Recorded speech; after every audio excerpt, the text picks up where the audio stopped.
Greetings and welcome to another conversation with Tony Mobley. On today's show, we are having a conversation with educator superstar, Miss Erin Graham. Thank you, Miss Erin Graham, for being here today. Thank you so much. Hey, Tony. And hey, everybody watching. Thank you so much for that very kind compliment. Well, in my eyes, you are a superstar, so I had to say it that way. This is episode 54 of Conversation with Tony Mobley. And I want to thank everyone for being a part of this great journey. Why are we here? We are here because life has provided me the opportunity to have real conversations with real people.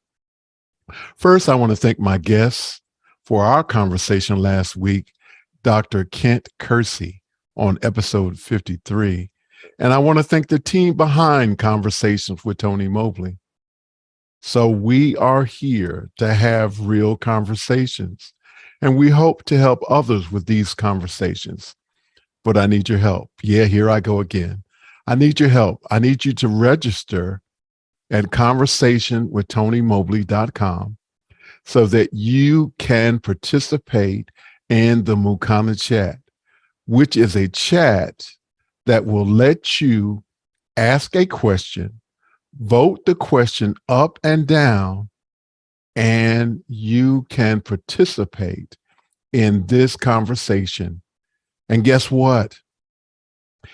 That is the best way to get your questions in as a part of this conversation. But wait, we now have the quick question form on the website.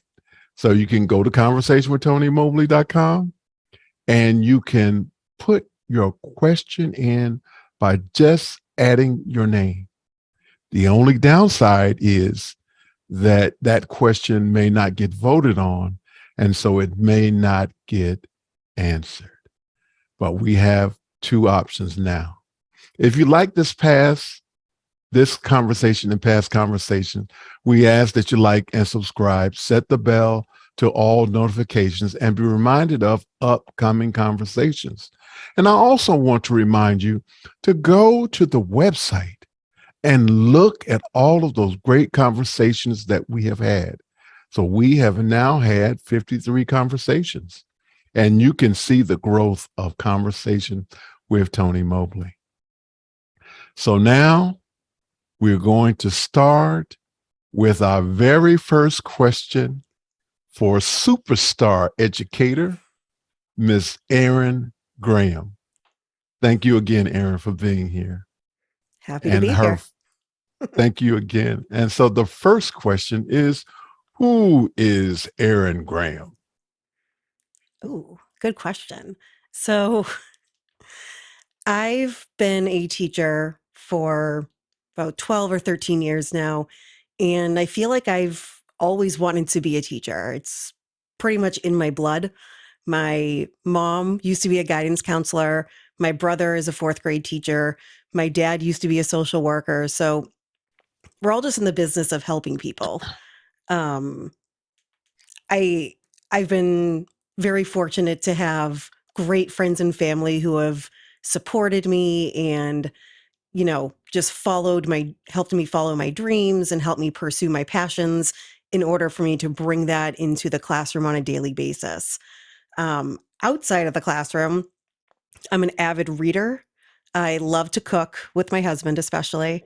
Love to watch cooking shows as well. I like to watch how people put things together and just, spend some time with my little nieces and nephews and all my friends for walks and things like that. So overall, I'm an educator who loves helping people and is very passionate about that. Absolutely. And we're going to find out more about that passion in the upcoming questions. So look out, everyone. You're going to find out about Erin Graham. The next question is, what are some of the things that your parents taught you that you're currently using? Oh, yeah. So my parents have been incredibly influential to me. both my parents and my older brother. He's about 9, 10 years older than me. We always had a really close family growing up. My family and my parents, especially, they always spoke to me not like a really little kid, like there was never any baby talk. It was always very much, a real conversation. If I had questions, they would either answer it for me if it's something I couldn't get my hands on right away, or my mom's answer would be, let's go to the library and find out. So, one of the biggest things that both of my parents really instilled in me is my love of reading, my love of going to the library and finding some new and great information to share. Um, Anything like patience and kindness is something that they definitely have shared with me. They say if you can help somebody, do the very best you can because, at some point you'll need help and, kind of that karma aspect. Absolutely. And we're going to go down to Mr. Taylor Centerhouse from Cincinnati, Ohio. What inspired you to get into education? So, honestly, I feel like it's just been something that I've always wanted to do. From reading at a very young age, playing school with my grandfather on their little patio. He would always be the one getting in trouble for, talking out or things like that. And I would always have some work for him to do. Um, but overall, my family was my biggest push, my biggest inspiration. And then all my closest friends, my 4 closest friends were all teachers. 2 of us teach 3rd grade, 2 teach kindergarten or 1st grade, and 1 teaches high school math. So it's kind of always been in a very close sphere of influence for me. Very cool. Thank you. Thank you for sharing that. Taylor is back with another question. He says, I can't quite see it. Um, we'll come back to that one. We're going to go to another question from Taylor.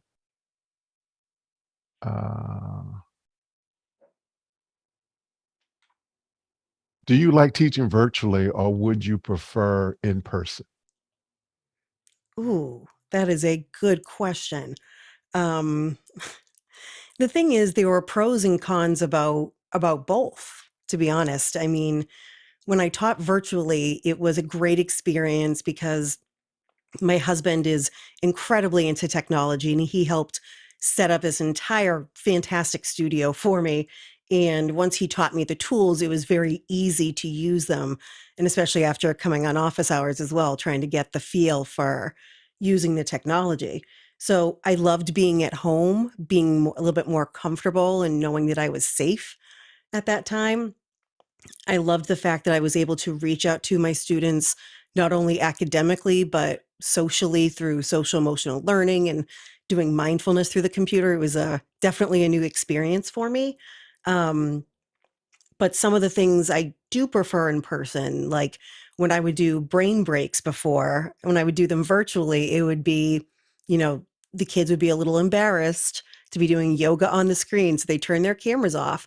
But in person, I can see them and remind them we're moving our bodies to help us feel, in the green zone, to feel calm and ready to learn.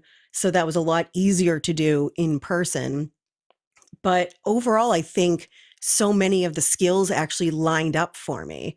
A great example was breakout rooms on Google Meet because my school was a Google Meet district. And basically, I would teach a lesson and then I would talk to the students and kind of figure out where they were at with a formative assessment, like a quick check in to see how well they understood the lesson. And then based on that, I could put them in different breakout spaces for me to go help them. I could either put 1 in a break room or 7 in a break room, and the rest could be sent off to do other challenges or to review what we had just learned. In the classroom, in person, it's kind of similar, except for instead of, a couple of quick clicks and they're gone, it's moving around the classroom and making sure everybody has their own space. So Right. I really couldn't pick which one I like better. I think there are strengths for both, and I think there are difficulties with both. Um, so yeah, overall, like I really enjoy teaching virtually, but I also enjoyed being back in the classroom too. So it's kind of a 50-50 thing for me. So you threw out a couple of things when you started talking about it. You talked about mindfulness and social emotional learning. So Oh, absolutely. can you share what those are? Absolutely. So, social emotional learning is something that I believe all schools, every grade, even up through college, should have in some way, shape, or form. So, my school started teaching us this years ago. I would say at least 8 or 9 years ago that we started using some of these terms with our students. We actually had a system where we would show them, and I can show you something really quick here. One of the things that I used pretty frequently in the classroom was this little chart that I made right here. Um, I'm sure a bunch of educators have a very similar one, but the students all really love Bitmoji. So I wanted to make sure that, the students could see on my face what emotions I was feeling, because that's the biggest part of social emotional learning, is having students figure out what they're feeling and then find a way to cope with whatever feeling that is. So I would use this chart with my students both virtually and in the classroom on a daily basis. And I would, probably by about October, November, my students were able to recognize all of these emotions. I would say, "Are you in the yellow zone?" And they'd say, "Oh, I'm not frustrated, worried, wiggly, silly, or excited." They were able to parrot that right back to me. So the students really loved that, and I was able to keep that up on the screen. So for many of my students, I work with a very diverse population of needs, and one of the needs that we have is we have many students on the autism spectrum. So sometimes students on the autism spectrum have a difficulty reading emotions on people's faces. They have a tough time figuring out, are they mad or are they sad or what are they feeling? I don't understand. So showing them a chart like that helps them to decipher the differences, especially when they're seeing them very frequently. And then once we were able to show them the feelings or have them identify the feelings, we were then able to show them some coping skills. Like, what can I do? So these were always posted in Google Classroom or something similar. And they're going to be posted in my physical classroom as well. So if you're in the blue zone, where you're feeling kind of sad or you're feeling like kind of lethargic or moving slowly, these are the couple of things that you can do. If you're in the green zone, you're right where you should be. So you're calm, you're ready to learn. If you're in the yellow zone, you're kind of frustrated or a little bit silly. So these are things like taking a break, using a fidget or a stress relief tool, taking some deep breaths. And then obviously, if you're really upset, you're in the red zone. And those are things that they can identify and be able to come back to the classroom and say, I was feeling in the red zone, but I took a walk and I took some deep breaths and now I'm able to focus and learn. Because if we just focus on the academics as educators, then the students are going to struggle. I mean, as adults, we all have feelings and emotions that we struggle with on a daily basis, but we've learned coping mechanisms over the years. Maybe you have a quick sip of water, you fill up your water bottle, and that gives you just enough time to take a break from the situation and, regain your composure. So we have to explicitly teach that to kids as part of social emotional learning in order for them to be successful both socially and academically. Very cool. And mindfulness? Mindfulness, that's something that our friend Erica Sandstrom is fantastic with as well. So, mindfulness is just reminding students to take deep breaths and to be present in the moment, because they always say that, when you're thinking about the past, sometimes you can feel kind of sad about things that maybe didn't go right or some regrets you may have. Anxiety is you're not sure about what's going to happen in the future, so you feel a little anxious. But when you're mindful about how you're feeling in the moment, you can calm yourself down and bring yourself to a place where you can either have a conversation, learn something new, or go about a task or even play a game. So, a lot of mindfulness tools that I've been using over the past couple years are things like just showing them yoga, some either videos of other people doing that or myself doing that. And, I tend to joke with them and say, if they're not really following along with the moves, I say, pals, I'm at least 3 times your age, if not more. So if I'm able to do this in a dress, you can do this in your shorts and a t-shirt, Um, but then there would be other times that I would show them examples like this. Like this past year, I've been using a lot of coloring activities with students. And we would have jars of feelings and they would color in what their jar would look like, or, feelings on my mind, or color your feelings in. So they would write down the feelings they were having, and there would be a word bank on the board. And maybe they would color this box in pink and say happy, and then they'd color in a piece of that heart in pink to show how happy they were.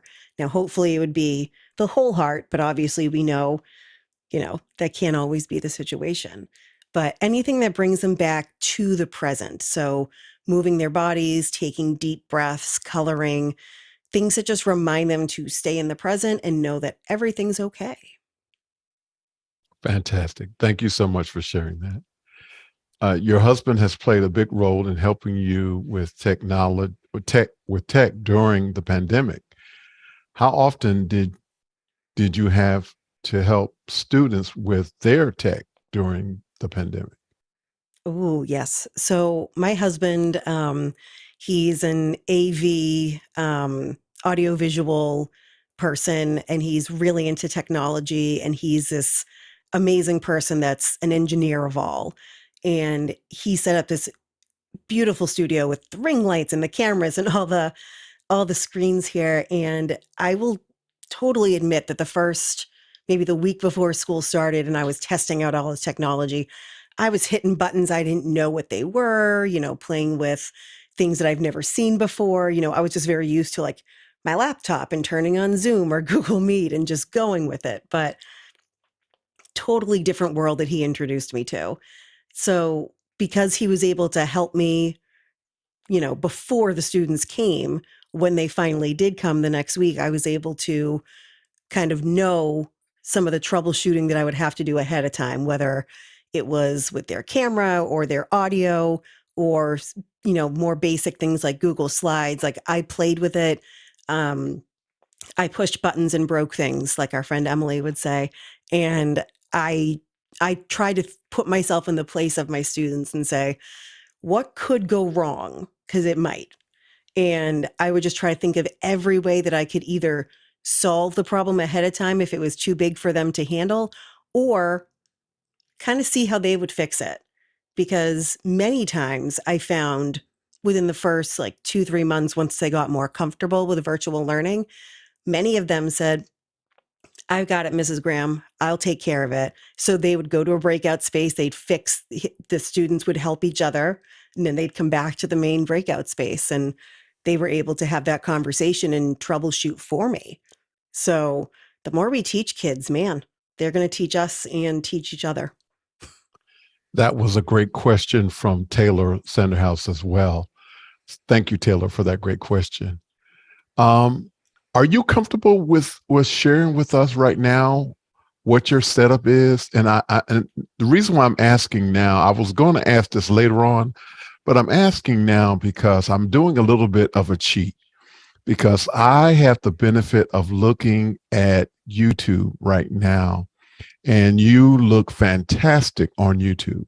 And so I just want you to share, if you don't mind, what your setup is. Sure, I will do the very best I can because usually, my husband knows all the names of everything, but I have a ring light here in front of me, kind of further up here, a Diva ring light. I have a Pocket 6K camera. I have a stream deck in front of me so I can quickly go to different devices that I have. Um, I'm talking into an RE20 mic with noise assist and a mix pre. So all those things working together, and I see some ATEM minis and the ATEM mini extreme over here. So it wasn't exactly my setup that I use for virtual instruction, but that's what we combined everything into once virtual learning was done. Okay. And so the 6K is Black Magic. Yes. Yes. Okay. That is awesome. That you look great on YouTube. I just want you to know you look great on Thank you. YouTube. Thank you. Taylor Sandhouse is back again. He says, "What are some of the key tech tools you rely on in the education world? Zoom, email, etc." Okay. So my district is a Google district. So my entire world is Google, Google Slides, Google Drive, everything of that nature. We have a teacher Chromebook, which has helped me greatly. So when I taught virtually, I also have my MacBook and my iPad Air with my Apple Pencil. When I've this past year being in the classroom, I had the same items, but obviously I wasn't using them for video in the classroom because they were in front of me.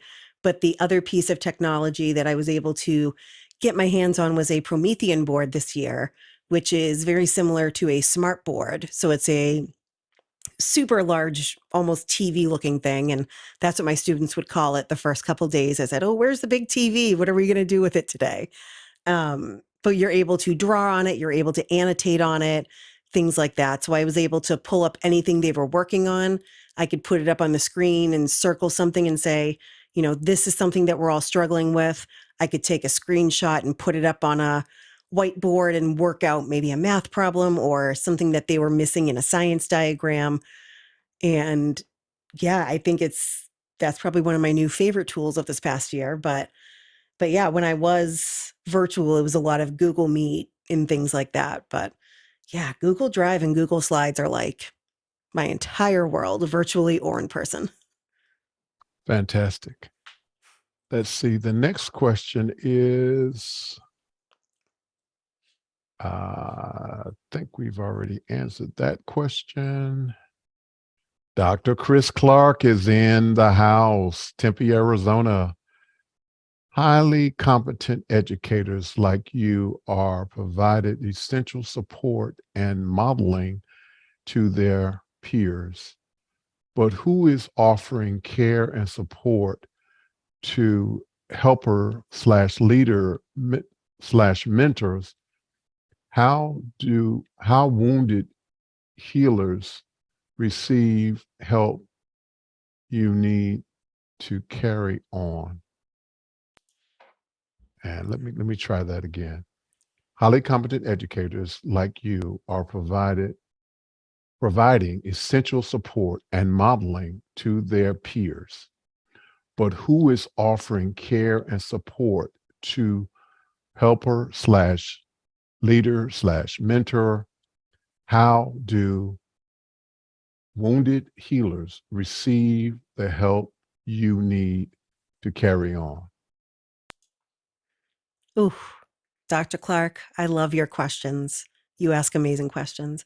So this year, I will say this past school year was probably one of the most difficult I personally faced, but many other teachers across not just my district, but the whole country were saying it was a bit more of a struggle, coming in with, masks or no masks and, different technology that we were able to get.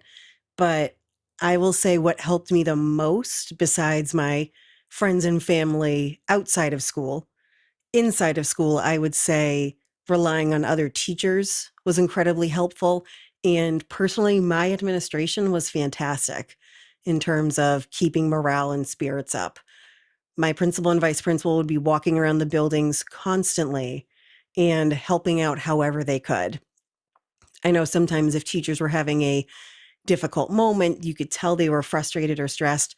One of them would pop into a classroom and kind of like tag them out for 5 minutes and just said, go take a quick walk, get a quick cup of coffee, or go get a sip of water or something. And, we've got it for a few minutes. So just knowing that they were there to support was huge. It was absolutely huge. But I think this year, especially the parents in my classroom, they were really supportive and they were over the top in terms of being kind and, being very thankful. And that made me in turn very thankful and grateful to have them. So I think it takes a village in order to raise children, to help children, but also to help the adults who help the children. Thank you for that. Thank you, Dr. Clark, for the question. Douglas Carmichael is here, and his question is, how do you think technologies and concepts are using in the OH community can have a positive social impact beyond our community? Great question. Great question. So I love being a part of the office hours community. It's been quite a ride, I will say, going from, grainy Google Meets where, my camera was, looking up at the top of my head to now where it's like I have a mic and my ring light and I'm like, "Oh wait, I'm not centered," finding my place like that.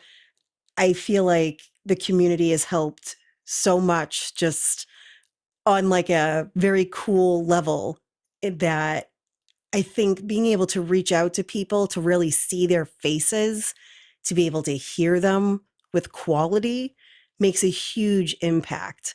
I mean, I know when I watch YouTube videos with really bad audio, I can tell now. I can tell really quickly. Or if we're my husband and I are watching TV and someone comes in over Zoom or Google Meet, I'm a lot more critical now. And I say, wait a minute, I can't hear them that well, or there's something going on in the background. But there really is something to be said for really being able to see someone and hear someone clearly. And I feel like if you can't be in the same room with someone or a group of people, I think it's much more impactful to have the lessons that office hours has taught us in order to really see and connect with others. So I think that's the positive social impact of the community. Absolutely. And it's, as Alex say, putting on the good, nice suit, having good audio and good camera. Let's see. Dr. Clark is back again. Can you imagine yourself teaching other than primary grades? For example, have you ever aspired to become a teacher educator?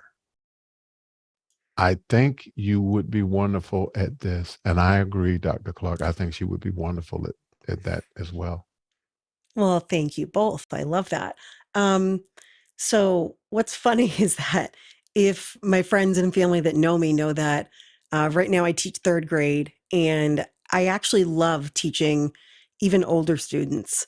I was fortunate enough to be a substitute for a year or two, and I was able to teach pretty much kindergarten through the end of middle school. And it was just really interesting to know that how much the students change throughout the years. But to really focus in on the question, I feel like teachers are educators, not just for students, but for other teachers as well. So sometimes I feel like you have to be in the trenches with them to be able to show them how things work. Because it's one thing when I was teaching virtually to sit, in my studio, which with the light and and the great camera and like the good audio and things like that, and tell other teachers, oh, just click on this and do this and everything will work. But sometimes you have to be there to show them, how we can help, how the technology can help. So I feel like I'm already a teacher educator because I feel like all teachers can be teacher educators because we've been there, we've done that, we've put in the work.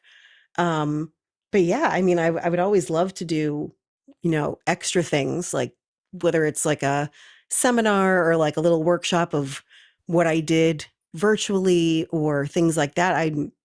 I love to help as many educators as possible learn the stuff that office hours has taught me, my husband's taught me, and other educators taught me. I'm going to probe a little bit more because I think what he was getting at is you actually teaching at the university level to teach teachers. So what are your thoughts about that? Ooh, those are the really big kids, and they make me nervous sometimes. Um, like I've told so many people that it's funny. Like maybe you wouldn't know it now because of conversations through, office hours and things like that. But I'm actually very, like, a little nervous about talking to adults, like a room full of adults, even if it's just like five. If you can give me an auditorium full of like 600 fourth graders, and I'm good. The moment you put me in front of adults, it's a little bit more shy and clammed up. But I I mean, I wouldn't mind teaching a college course, but I don't know quite what it would be in. But who knows? I'm always up for a challenge. All right, Dr. Clark, you heard it first here. Okay, we have Sky Gleason coming in the house. I am a civilian. I am wondering, excuse me, let me back up. We have Mr. Sky Gleason from Seattle, Washington coming in, and I need to give him his due. Uh, I am a civilian. I'm wondering if there are now a lost generation because children are being moved on to their next age level. So the question is, example, how are third graders better now? And also, how may they miss things as they go to the fourth grade? I'm assuming he's talking about during the pandemic. How? Yeah, yeah, absolutely. Great question, Skyan. Hi. Um, so it was really interesting this year, especially to look at the third graders and try to figure out where they were at academically and socially. It was interesting because I know some people have said there's a concept of learning loss. And while I didn't find it as much with the academics, it was more the social piece that I felt was missing because at home, students had a very different aspect of what was going on. Or if they were hybrid, it was very different than being in a classroom for 5, 6, 7 hours a day, following a strict routine. Because I know when I taught virtually, I had a lot of rules for the students that, you know, if you need to use the bathroom or get some water or something like that, it wasn't a, stop the class and ask the question and go. It was more just go. And then I'm trusting you to come back because we built that relationship. But being back in the classroom with a very set routine of, the lunch bell rings at 11:50 or we have to be down there. If we're 10 minutes late, then you only have 10 minutes of lunch left before the next crew of kids comes in. So it was a little bit less flexible in terms of that. And while I, as an adult, was able to keep up with that routine, sometimes students would have an issue with that and kind of fall behind because they weren't used to such a strict routine. So I think there will be some foundational pieces that we still have to fill in terms of socially and academically, but teachers are pretty resilient. We've learned to teach virtually, we've learned to teach in person, we've learned to teach hybrid. Um, so it will all be figured out. The next year's teachers will be able to fill in some gaps and it'll just keep going for the next few years. I mean, it'll be a little bit of extra work, but it's what we do. Yeah, I agree with you. I think that I don't, I'm not as worried about the academic part as the socialization part. I think that is something that the the uh, the students are going to have to navigate. And without getting into the specifics, I do know that there were some instances where there was a lot of conversation around um, some of the students didn't know how to interact with each other socially because they had that virtual experience. So again, thank you, Sky, for that great question, and thank you, Erin, for that answer.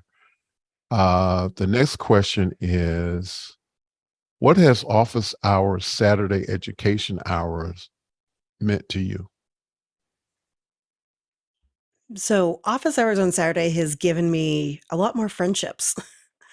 It was really nice during the pandemic to be able to know that there were other educators in states and cities across the country and even across the world that, were going through similar things that I was. It's one thing to have your friends and the people that you talk with frequently have those conversations, but to know that you really weren't alone, that we were all in this same boat really helped me stay more positive during the whole thing. Obviously, the tech pieces were incredibly valuable as well, learning all these things. Um, but yeah, it's funny that my husband will listen to office hours, like while he's working or something like that, and I'll walk by, and it's nice to not be in front of the computer, but to say, oh, that's Tony talking, or that's Guy talking, or, oh, Sky's on today. That's really cool, to have that community where I feel like, even though I haven't met any of you in person, except for Erica, it's nice to know that there are people that get me, understand me, have helped me. And it's a great community. And I'm happy to and thankful to be a part of it. Yeah, I just want to say here and now, thank you, Erin, so much for hosting the last several weeks. We are on hiatus right now. Saturday Education is on hiatus right now, but looking forward to it coming back, and you and Emily sharing the duties of hosting. Just thank you so much for your expertise and the way in which you manage all of us unruly adult children in office hours on Saturday. We get into some deep discussions. So I just wanted to say thank you again for that. Absolutely. Uh, Nobody in the community is an interrupting chicken, so I'm good with that one. If my education people know what that is, it's an adorable book by David Ezra Stein about this little chicken that interrupts stories, and if you haven't read it yet, go read it. It's hysterical. Thank you for sharing that. We have Ike Potter from, I'm going to say, Hanover, Germany. And let's see. What do you think? How many percentage of your teacher colleagues do you decent techniques or use decent techniques? I'm sorry. Zoom, good audio, video, and how many don't want it or refuse? So that's a very political question, I think, for you. I don't know if you want to answer that or not. Well, I think a lot of it has to do with what teachers have been exposed to. So knowing my husband, I keep throwing it back to him, knowing that he was a part of like the office hours community, I got used to this as an early adopter really quickly. So for me, it was almost second nature to just keep going with it. And it was actually kind of strange the first couple of days of school where I would go in and, there would be an expo marker on my whiteboard and I'd be like, how do I use this? What is this? Because I was so used to using the technology piece. But a lot of teachers, if they don't get the access to the technology, don't know that it's there in order to use it in their classrooms. So I feel that the more professional development a district or a city is able to give to teachers for technology, the more they'd be on board for it. Because I know a lot of teachers, once some of us got the Promethean boards, there was only a few that were rolled out at a time. They didn't throw them all at us right away. But once I started to play with it and, push buttons and break things, then other teachers got the boards and I'd get a phone call or a text message or an email like, hey, can you come down and help me set it up? And once I showed them, all of a sudden I'm hearing, the kids say, oh, I'm so happy that Mrs. So-and-so has a Promethean now, just like Mrs. Graham. So it was able to be taught and used. So I would say if they're given the right tools, whether it's a good mic, a good ring light, a Promethean board, a good computer, and you show them how to use it, most of them are willing to just use it, but they have to be given the equipment first. Did you get a lot of questions from the teachers regarding how good you look on camera and how good you sound? Well, a lot of them know my husband and they know the setup that he had before the pandemic. So they already knew that it was like a Seth special. And they'd be like, "Oh, was it his camera?" And I was like, "Yeah, it was his camera." So they already knew. And then if they saw the mic in person, actually when I taught virtually, I had a boom mic over me.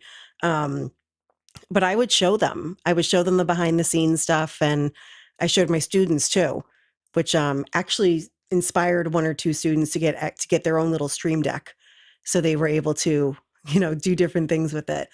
But yeah, I feel like the more that you're exposing things that you do and things that you know, the more teachers are interested and the more they're willing to try it. Okay, thank you for that. Thank you, Ike. Um, let's see. Can you talk about the different applications used in virtual education? Different applications in terms of, just so I can steer it in the right direction. Yeah, so when I say different applications, I'm talking about some of the things that were required by the district in terms of to interact with the students. And I can't think of the proper term now, but the not the digital classroom manager, but um, the different learning management systems. I'm sorry, learning management systems, as well as the games like oh wow, there was like three different games that you and Emily would talk about that you were using in the Oh, classroom to yes. keep the students engaged. Oh, absolutely. Absolutely. So Emily and I talked about many different ones. The first big one that came out a couple of years ago, I would say, because I think I remember using it in my first couple of years, was Kahoot. And Kahoot, Kahoot, yeah, yeah. so Kahoot was actually Kahoot has many different applications, but Kahoot, the main part of it was you made a question and you had four multiple choice answers, and the students would get it and click on it and it would be a game. And, if you clicked on it faster, you'd get more points. And if you got it correct, you'd get even more points. And the students absolutely loved it. Whether you're in person or virtual, games are the way to go. If you can gamify something for the kids to make it seem like it's not work, then go for it. There have been many things that I've taken, like a workbook page that looks incredibly boring to me, and I've said, you know what? Mm-mm. And I've actually taken either the picture from the workbook or I've made up my own and put it on another application that I use all the time, which is Blukit. And that's the one I cannot recommend enough. I love Blukit.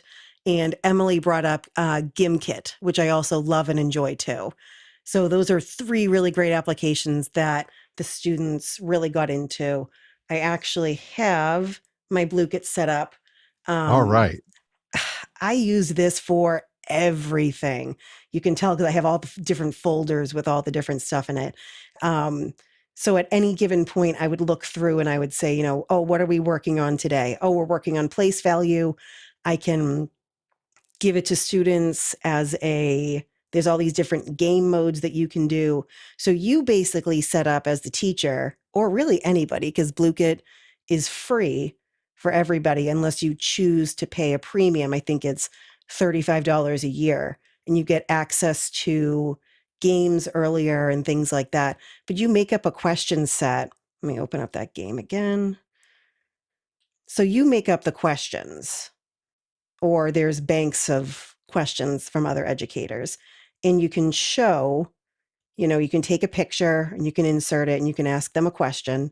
And they've added these great audio features too, so that students that have difficulty reading can hear you reading the questions and the answers to them, so that there's more equity for all students to be able to access this. And then you click the right answer, and then you can play the game with your students in the classroom or online virtually, or you can assign it as homework. So one of my favorite ones was always this game called Factory. So if I hosted it, it would be live in the classroom. There would be a little code that the students would get. They'd sign in. My students all knew the web address by heart. They actually bookmarked it. That's how they learned how to bookmark things in the classroom, by figuring out how to get on Blue. Or I could assign it as homework for them. I could say how long they need to play it, or how much money they need to get, and how long it was good for. So if a student needed Okay. extra time, I was able to show them that they have a little bit of extra time. But they're great games and they're fun for the kids. One of my students actually said on the last week of school, they said, one of my favorite things that we did this year was math. And I said, can you be more specific? Something that you really enjoyed about math? And they were like, no, no, no, all of it. Because usually math was kind of boring for me, or I didn't get it. But you make math really fun. And Oh, besides wow. besides you Congratulations. Oh, thank you. Thank you. Yeah, Besides what I did in the classroom, though, these games really helped because the students were able to practice them on their own at their own speed, and it really helped them. So if somebody took 5 extra seconds on a question, nobody knew, as opposed to Kahoot, where it's all happening at the same time. So a lot of these games have really used differentiation to allow for more students to have access to their education. that's fantastic. Thank you so much, Aaron, for sharing that, and thank you really so much for sharing the examples of some of those applications. Appreciate it. Let's talk about hardware you're using for in-person instruction. You kind of talked about that with the Promethean board.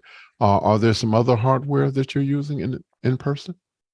So, in person, my district gives every teacher their own Chromebook. It's bigger than the student's Chromebook, is the size of a typical 13 or 15-inch MacBook. So, they give us one of those, and that's what we use on a daily basis. Now, for me, I've always used things like Google Slides on my MacBook, and I've used a MacBook for years. So, that's what I use to design and create things. And then I use the Chromebook more in the classroom with the Promethean to show what we're working on. And then my iPad. I feel like my iPad has been great for keeping up with my planning. I can look at it really quickly if I'm, especially where if you have other teachers that are working with you and they're like, oh, where are you right now? What are you working on? I can just hand them the iPad and have them check out what we're working on at that time. So those are the biggest pieces of hardware I feel like I use the most in my classroom: the Promethean, the school issued Chromebook, and then my personal MacBook and my iPad with the Apple Pencil. Thank you, Aaron. Douglas Carmichael is back again, and his question is one of the elements of college experience that many miss during the pandemic were student coordinated performances, bands, for example, in small venues on campus. Do you think virtual production, as we do in office hours, would have the same value? That's a good question. That's a good question. And some of the things, some of those performances, like some of the band stuff, things like graduation this year, it was really interesting to see it done virtually. Um, there were some districts that did amazingly with it, some that, the audio wasn't as strong or the video wasn't as strong. But I will say that the value of having it both virtually and in person was very valuable because I couldn't go to my district's high school graduation. And oddly enough, the students that graduated as seniors this year from high school was my first class from the school that I'm in now. So those students have graduated, and it was so nice because I couldn't be at the graduation in person, but I was able to watch it on YouTube. And I feel like so many families were able to access it and friends were able to access it because of the fact that it was virtual. So while I agree that the hybrid situation is very difficult in a classroom to have that conversation back and forth, if you're looking at something like a performance, I think that virtual aspect is absolutely key and it needs to continue from here on out because so many more people can have access to it. And that's so beneficial. Yeah, I really want to amen what you just said in terms of, when you have virtual events like that, then grandma, auntie from around the country get to participate, and that makes all the difference for a family who just can't be present. So, Douglas, Absolutely. thank you for your question, Douglas. Hershad from um, Daytona Beach, Florida. Good evening. Just wanted to say you are an awesome educator. I agree. What would you feel like you want to learn next, or something that you just want to learn that you're passionate about? Ooh, good questions. So many good questions tonight. They've all been great questions. Um, so something that I'm going to be looking at over the next couple weeks of summer break is the science of reading. So Mm, there's two different avenues lately of the concepts of reading, and one of them is blended literacy. So you're using books that might be a little higher level for students and sometimes difficult for some of them to learn to read it, but the content is really valuable. On the other hand, the science of reading helps the students really break down words and really figure out the phonemes, the graphemes, all these little pieces that make up words in order for them to use those when they're reading. Because as adults, we know that the more fluently we can read something, the easier it is for us to comprehend. So if a student is struggling to sound out words and takes so much time to go through all the words in one sentence, by the time they get to the end of a paragraph, they have forgotten what they read in that first sentence. So the science of reading really breaks down the parts of a word, like word segments, letters, letter sounds, blended sounds, all those things to help students really learn how to read. So I would say that is what I'm going to be learning about this summer. But something I'm equally as passionate about is learning about different neurodiversities with students and with adults. So learning more about autism disorders, um, or the autism spectrum, the ADHD spectrum, anything that's neurodivergent that sometimes people have a difficulty grasping. I want to show them that it's easily accessible. Those typically are the most amazing kids. And sometimes you just have to learn how to learn differently in order to access all of your students. absolutely. Thank you, Aaron, so much. Laura Thompson from Texas is in with a question. Where did you find more uh, equity issues? I'm sorry, face to face or virtual? Ooh, Laura, that is a good question. Again, I'm having difficulty picking because I think that there's equity issues in both face to face and virtual. Virtually, the equity can be an issue depending on the things that are kind of outside of their control in terms of their broadband access or their Wi Fi access. So if students have poor internet, then they weren't able to turn on their cameras as much to see and interact with other students socially. But in person, sometimes it was more difficult because if a student was running late due to, family members or other issues that again are out of their control, by the time they get to school, they're late. They need to get breakfast from the cafeteria that makes them a little bit more late. So by the time they get up to my classroom, and they try to eat their breakfast, it's time to go to music. So right away, they're already starting off on a shaky foot. So I would say there's definitely equity issues in both the virtual and the face to face. So honestly, I couldn't pick. There's difficulties with both, and that's why we have to, as educators, be flexible and give students grace, knowing that some things are completely out of their control.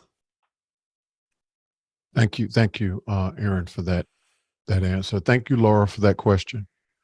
Dr. Clark is back again.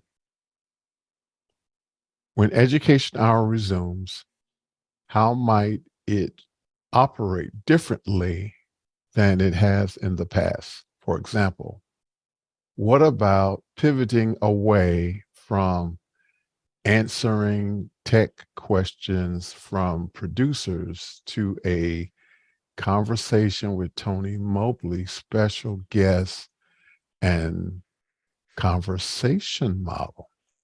Hmm, that is a good question. Honestly, I think that it's been very helpful with the question and answers, but I also think the guest and conversation model works really well because you can kind of get more information because you have more time in order to show what you know.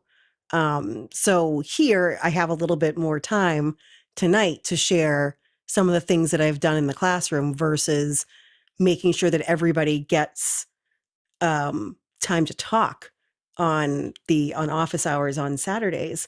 Um, but I think anything that really reaches out and helps teachers, whether it's demoing a lesson or sharing something that I'm doing in the classroom and saying to all you amazing tech people in who have helped me greatly, to say, my students need to learn subtracting across zeros. Here's my slide deck. How could you make it better? What would you do differently? To see someone like Alex throw it through Keynote and be like, pop this up and then pop this image in and then, put yourself in here and do this. That would be amazing too. Having a guest come and share something that they're really, really passionate about or something they know a lot about, and having another educator share something that they're doing and say, can you do this, whatever you're passionate about, to what I'm doing right now? Anything that's about getting teachers to connect with each other, through the office hours community and from here and beyond. The more that we can teach teachers, the more they can teach other students and other teachers. Absolutely. I'll also add that model, that the models that Dr. Clark has mentioned is on the table, and it is something that Alex is fully aware and would be willing to utilize as well. We're not locked into any particular way in which we engage on Saturdays. And so certainly some of that kind of conversations with Tony Mobley model could definitely be used. The next question is, what is your recommendation to all educators? Ooh, okay. So, my recommendation to all educators is to give every student what they need. Give every student what they need. I always make the joke that I'm 5 feet tall, like exactly. Like you can use me as a ruler. Like I'm perfectly 5 feet tall. And a lot of the cabinets in my classroom are not 5 feet tall. They're more like 6 feet tall. So when I explain this to my students as well as other educators, I'll say, you know, we might have a teacher who's much taller. And I would say to them, do you think Mrs. Smith needs to use a step stool to get something on that shelf? No. But does Mrs. Graham need one? Absolutely. So should I give Mrs. Smith the step stool too? No, it's not what she needs, but it's what I need. Mhm. So many times I'll give students a fidget or some sort of like therapy putty or something, or like a rubber band on the front of their desk they can bounce their feet. And students will say, well, why can't I have that? And I say, it's not what you need. The best Mm. example, the best lesson I was able to do was during morning meeting one day where I had Band-Aids. I used like stickers as Band-Aids, like little Band-Aid stickers. And I said to student number one, I said, you have a pretend cut. Where is this pretend cut? And they said, oh, it's right here. So I put the pretend sticker right on that spot. And then I'd go to student number 2 and I would say, you have a pretend cut. Where is your pretend cut? They said, oh, it's right here. And I would take the Band-Aid and I'd put it right here. And he said, wait a minute, that's not where I told you. Went to student number 3, did the same thing. Anywhere they would point, I would always put it right back on that first student spot. And at the end, they were looking at me like I was insane. And they said, what you didn't listen. Like, that's not where I needed the Band-Aid. And I said, well, then, but I'm giving you the same thing. Shouldn't I give you what you need versus what you want? And they all kind of looked at me oddly, like, wait a minute.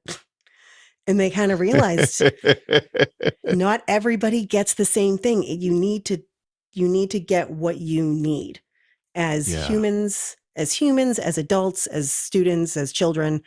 We all should get what we need in order to be successful. So that would be my main recommendation to educators. Give every kid what they need and they will be successful. Fantastic. I just want to add one little thing to what you said. I really don't want to add to it, but I want to add this from the standpoint of, for educators, work on your own personal development, and don't be afraid to move outside of the box. Yeah, I just wanted to share that. Thank you. But Erin, thank you so much for your answer. Much better. Let's see. The next question is, what do you think will be the evolution of virtual and hybrid instruction will be? Well, I think that hybrid instruction does not work as well. It just doesn't work as well because you have students that are home, students that are in person. They're trying to make that connection. And while sometimes it can work, if it's a small number that are virtual or a small number that are in person and you're focusing more on the other half, it's really, really difficult. So I would say that it should be either all in person or all virtual, because then you can really focus on the people that are in front of you in order to give them what they need. So I think there should be more virtual schools, more virtual opportunities for students, because then they can look and research into passions that might choose their career paths. So anything that you can do to give students the ability to have a choice and to make sure that you are there as the educator in front of them physically or in front of them on the computer screen is incredibly valuable. So keep the virtual going, and that way they have a choice. And I'm high-fiving you. I'm high-fiving you. Thank you so much. Let's see. The next question is how to help people get better with their personal technology, or is that even our job? So teaching, being in the classroom and being virtual, I was always helping teachers in the background from my school, from other schools, from anywhere, just try to answer as many tech questions as possible. Because like I said earlier, if we can show the tech being easy to use and easy to access, then more people will have that connection and that ability to use their technology. I've been given phones in the hallway saying, my ringer won't work. Can you help me with this? No problem.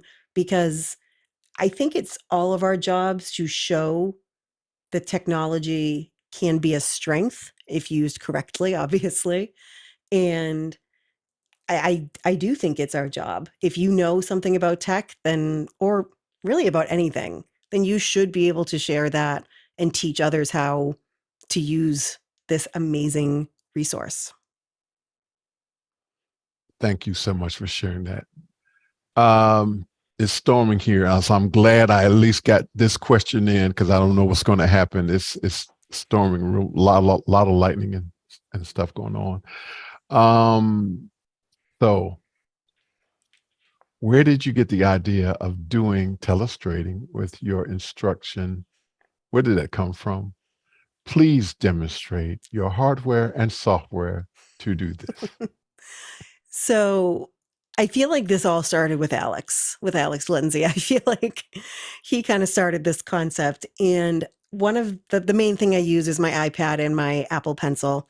And the app I use is called Notability, but there are also other apps like GoodNotes that can do this as well. So my iPad is hooked up to my system and I'm able to put on a black background. And then with that, if I have to turn my mic a little bit here, that I can write right on the screen. So I'm trying to like regain my focus here. Yeah, it's over here.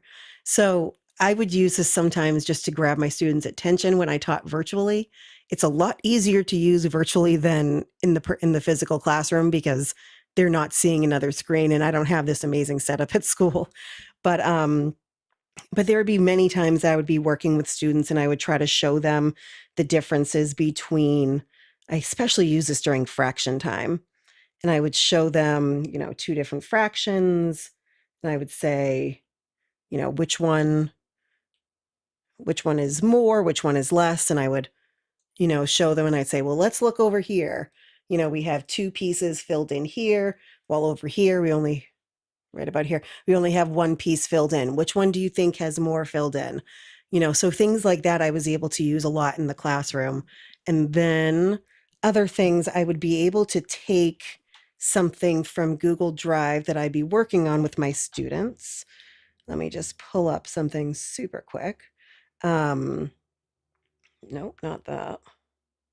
That wouldn't be easy to show. However, I would be able to pull up something that we were working on in class, such as, let's see. So maybe I was able to take a screenshot of something that my students were working on, and I could put it right into the Notability app. So let me come back to here. So I would be able to add that right in.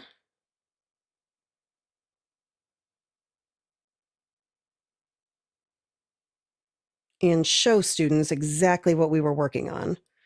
So if they were showing me this workbook page, I would be able to say, well, it looks like you're kind of having a struggle with this. So let's look right here at our tens. Okay, so we have 5 tens over here. Do we have any down here? No, we do not. But you obviously have to start over here. I think that's the first problem. So I would show them very clearly, first we add the ones. We'll add what's in this row plus what's in this row. And I would have them add up. And then I can show them over here. Oh, we have 2. What happened? And keep teaching that way. So that way they were able to see how I would solve the problem and also be able to have that connection of, oh, that was my work or my workbook page. And, she was able to help me with that. So anything that you can do to make that connection, to use your technology to show them was very easy to do virtually. But again, not so easy to do in the classroom. But the Promethean had something very similar that they were able to hook into the system. So that's what I use for my telestrator when I was teaching virtually.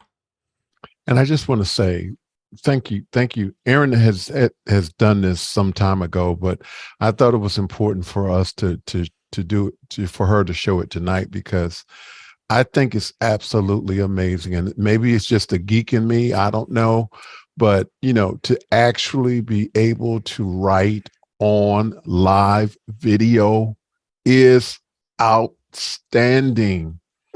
And can you just share again what the tools are that you said? iPad, So yeah, Apple Pencil.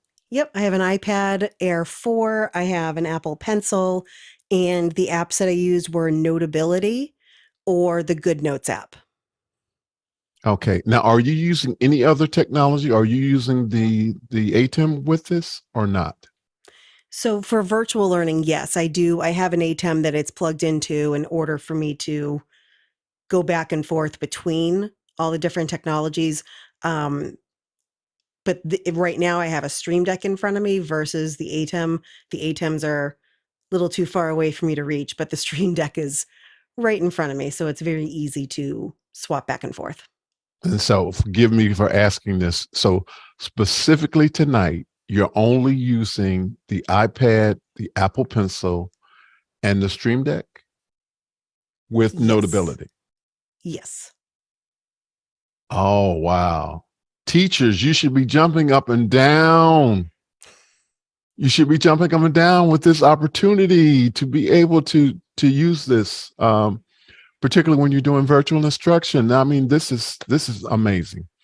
And we have a question from Liberty White. She says, "Hi all, Erin. I used my iPad to telestrate on office hours this week because of you. Thank you." Oh, I'm glad you were able to use it, Liberty. That's awesome. It's a great tool to have, and it's just a great tool overall. So, iPads, fantastic. Yes, amazing. And Erin did do a demo of this on YouTube, and feel free to go and check that out. It's on YouTube under Erin Graham, I believe. Is what is the title of it, Erin? I would have to look back. I know I posted it in Discord. I don't know if it made it to YouTube, but I will Okay, find it. okay. We will try to put that link on the Conversation with Tony Mobley website to that the link. So you can go to Conversation with Tony Mobley website and pull that up. Thank you again so much for demonstrating that. Douglas Carmichael is back again. Have you ever had to work with students who are experiencing turbulence in their home? Sadly, yeah, I've had to work with many students who are dealing with a lot at home. That's why educators really the phrase is that educators wear many hats. And it really is the truth because on any given day, I'm a teacher, I'm a nurse, I'm a social worker, I work in food service, I work in, beverage service, all these different things. But it is very difficult to know my students and know what they're going home to, sometimes what they're experiencing in their personal lives, and bringing that into the classroom.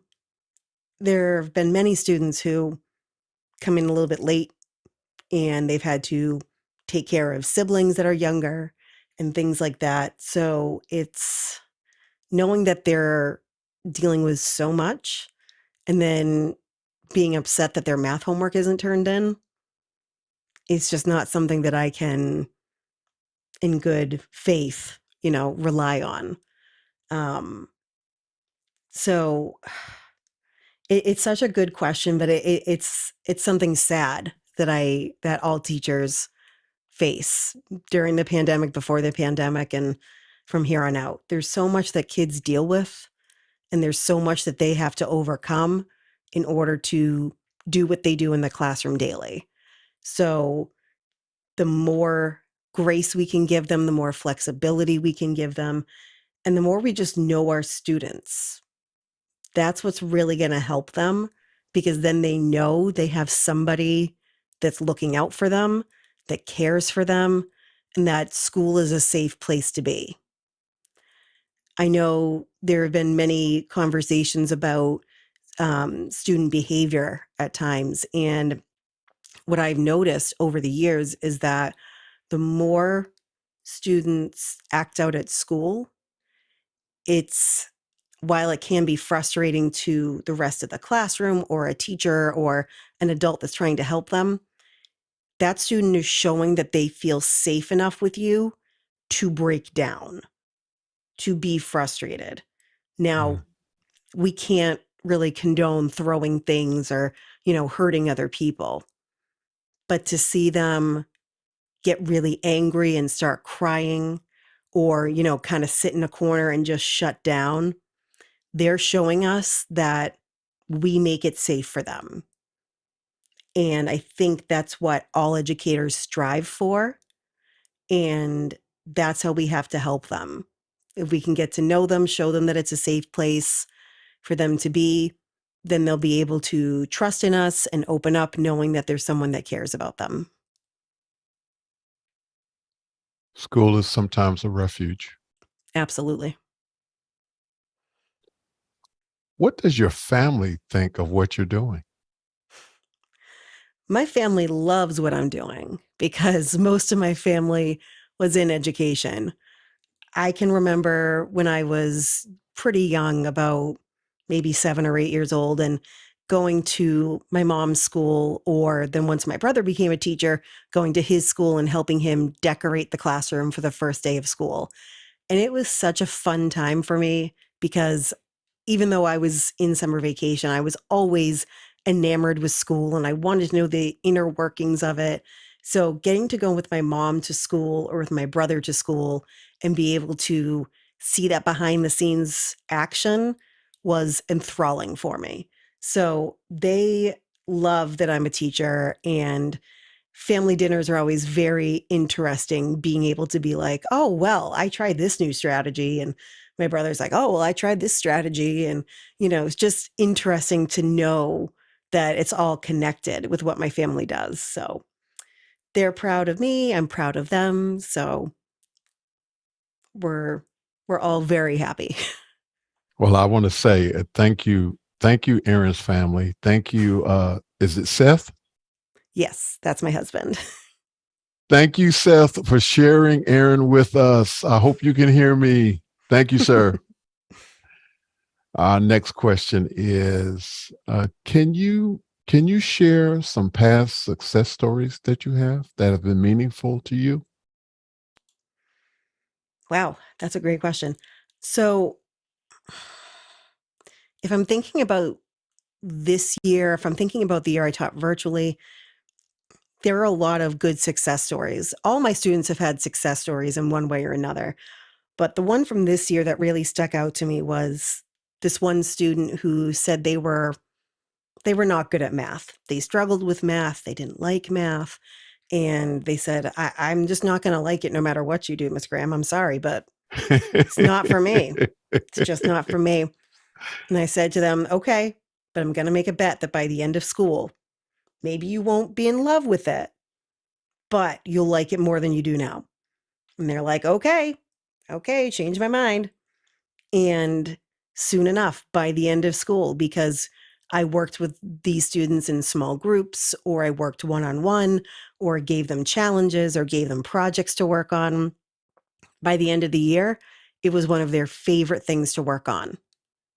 They were like, "Oh, do we Fantastic. get double math today?" Yes, you do.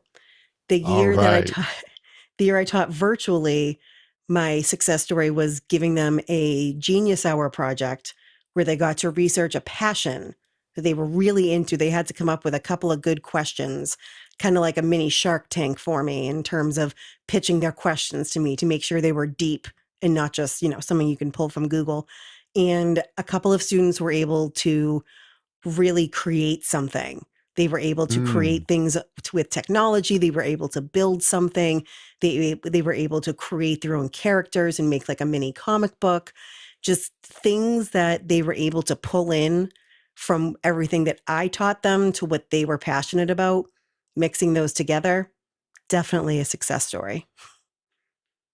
wow. That's fantastic. Douglas Carmichael is back again. How do you think families can best nurture and support children and augment what happens in the classroom? Okay, that's a good question.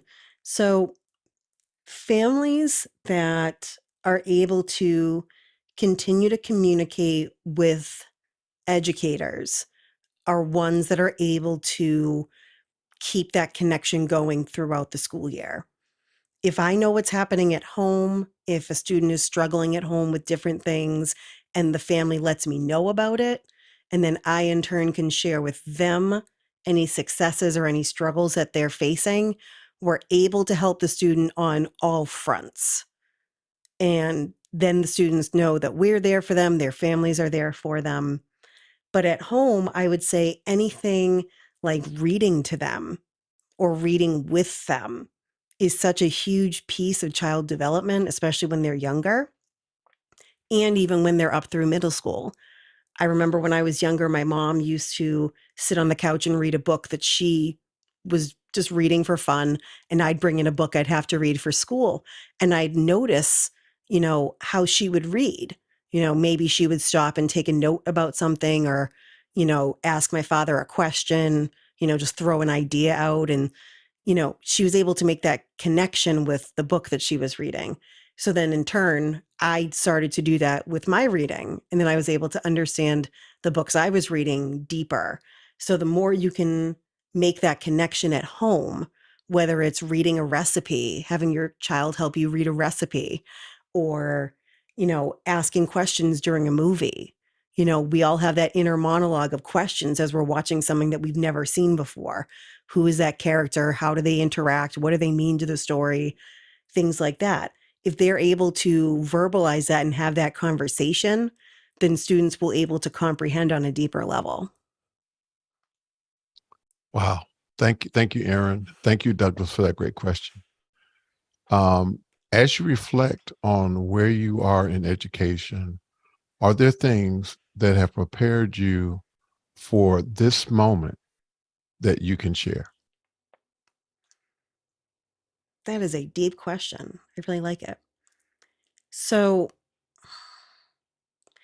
one of the biggest things that I learned from one of my college professors was similar to my motto of giving every kid what they need. And I know a lot of educator courses prepare you for building great lesson plans and coming up with classroom management programs and things like that, which are all needed. But this one teacher was able to open up my eyes to different aspects of learning for students. And we were able to look at not only the academics, but that social emotional piece and really make that connection that it's not something that you have to teach separately. It's not something that you have to carve out more time in the day that we don't have for something to take the place of academics. And I feel as if I wasn't taught that ability to combine social emotional and academic work, then my students might not have that basis this year. Because as Mm. educators, we run out of time so frequently. We only have them for a certain amount of time each day.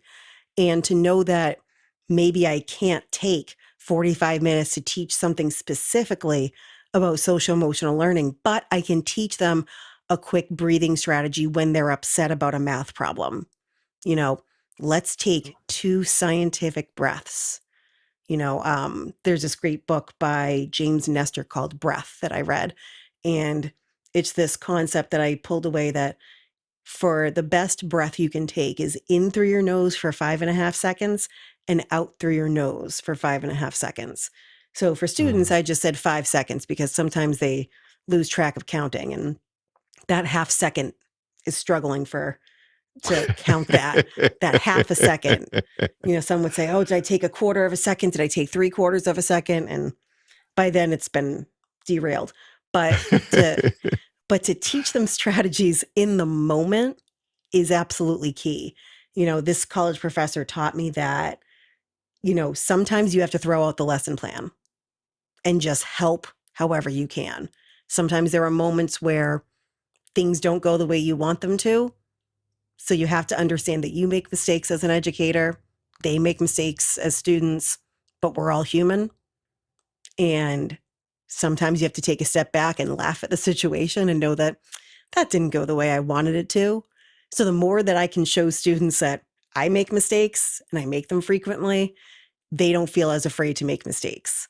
So it's all that social, emotional, and academic work put together that helps the students and the educators feel comfortable on a day-to-day basis in the classroom. Wow. Thank you, Erin. So we're getting near the end. So what is next for Erin Graham? What's next? Well, I've been on summer vacation for about a week. And it's been nice to take a step back, read some books, be more relaxed at home.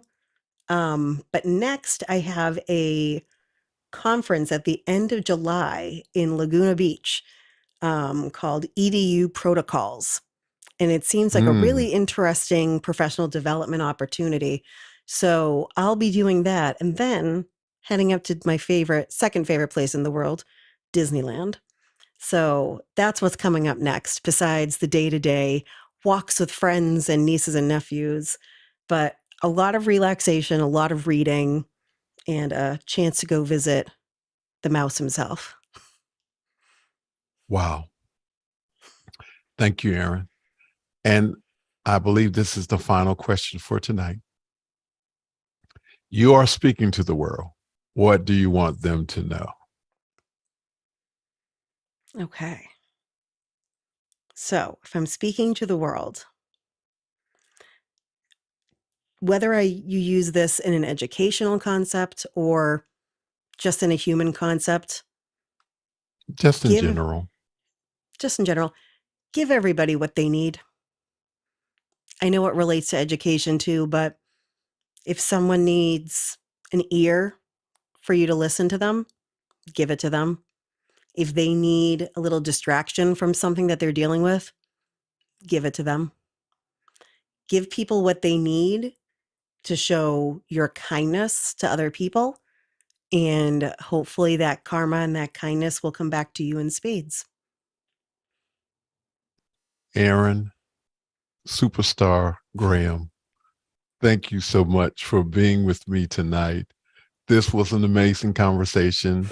And as we said in the beginning, we were going to have fun, and I think we did. So thank you so much. I appreciate you being here with me. And it's good to see you because we've been on hiatus from our Saturday education hour. And I'm used to seeing you every week, every I Saturday, and know. I know. and not able to do that. So this was nice. Thank you so much for being with me.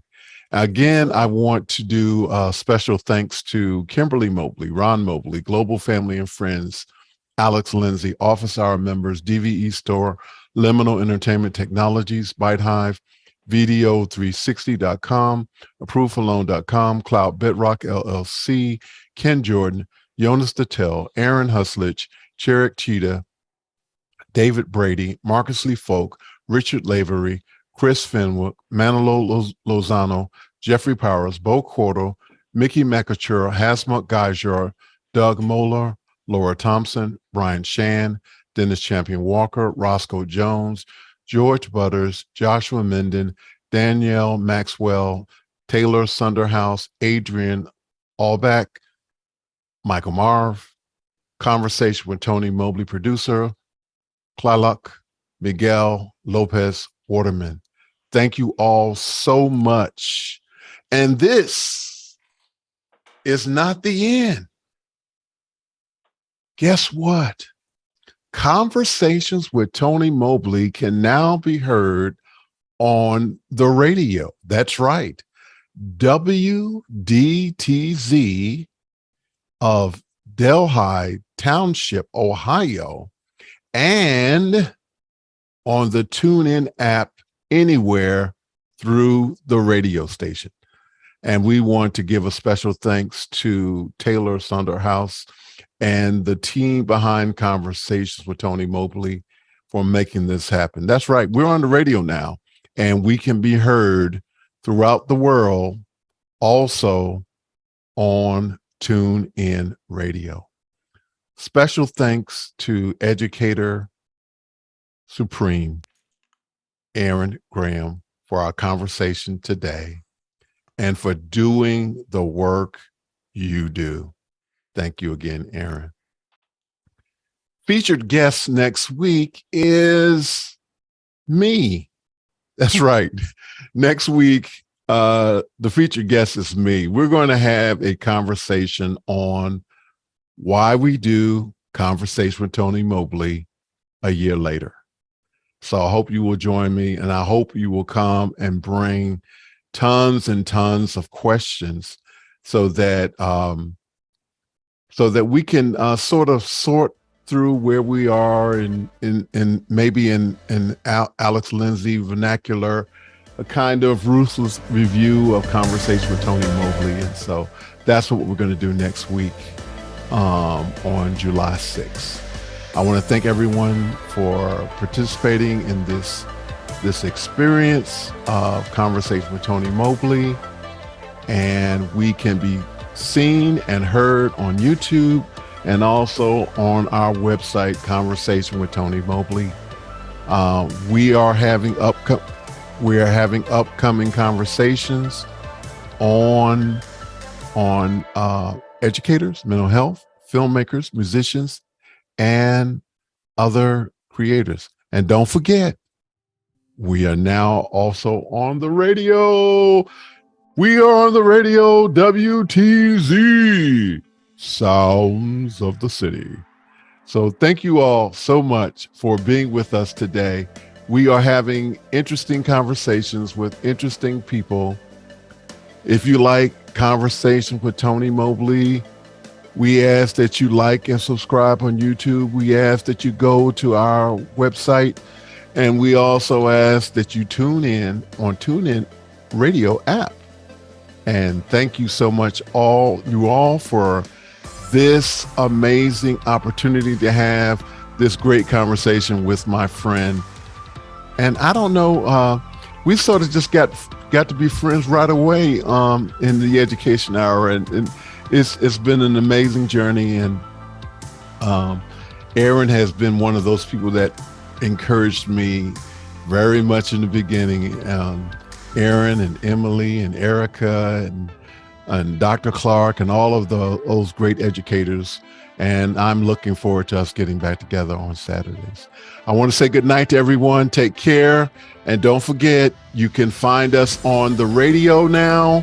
You can find us on YouTube, and you can find us on conversationwithtonymobley.com. Good night. Take care. See you next week. Bye, everyone. Take care. Thank you.